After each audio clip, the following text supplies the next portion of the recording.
Aujourd'hui, je vous parle de cette autre béatitude promise par le Christ. Heureux ceux qui sont persécutés pour la justice, car le royaume des cieux est à eux.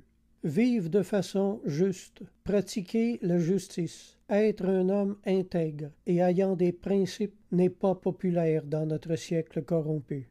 Le domaine des affaires et surtout en politique, l'injustice et les pots de vin sous la table sont monnaie courante. Les hommes d'affaires doivent être honnêtes et les politiciens incorruptibles. Aux chefs d'entreprise, ayez la réputation d'être un homme équitable, qui donne son dû à un autre lorsque quelque chose lui est dû. Ne retenez pas le salaire à celui qui a travaillé pour vous. Donnez une augmentation à celui qui travaille fort et qui en mérite une. Également, Jésus a dit que votre oui soit oui et votre non soit non. Ce qu'on y ajoute vient du malin. En d'autres mots, soyez vrais. Que le oui qui sort de votre bouche soit l'écho du oui de votre cœur, et que le non qui sorte de votre bouche ait d'abord été prononcé par un non de votre cœur. Ne ressemblons pas au diable qui contourne et tord la vérité. Être juste, selon la définition que donne la Bible, c'est également exercer la charité envers autrui. Ne pas tourner la tête devant la misère et la pauvreté.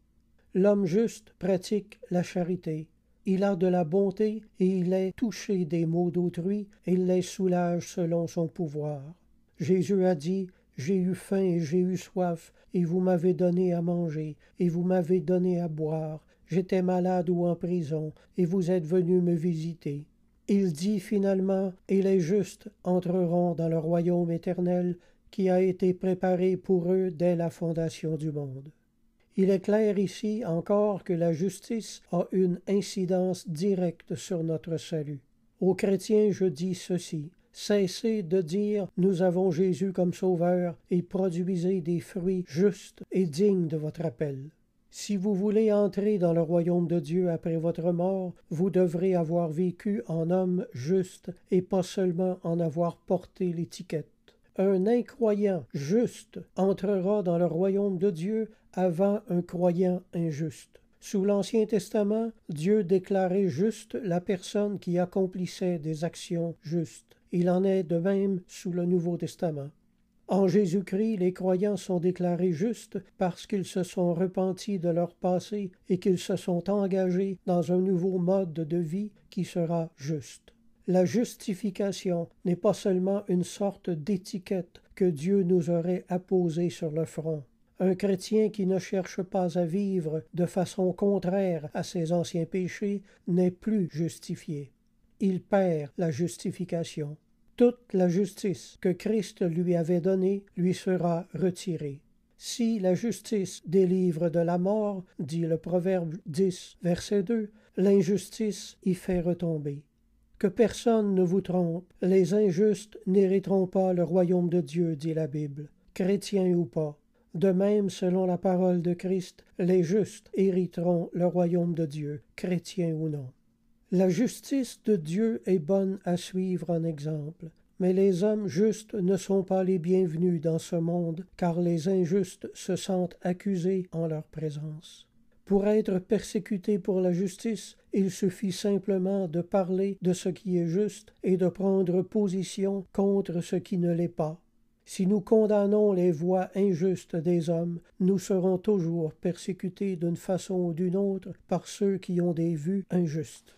Quand nous condamnons le péché comme un mauvais mode de vie, la persécution devient plus que certaine. Mais heureux ceux qui condamnent le péché comme mauvais et qui le font par fidélité.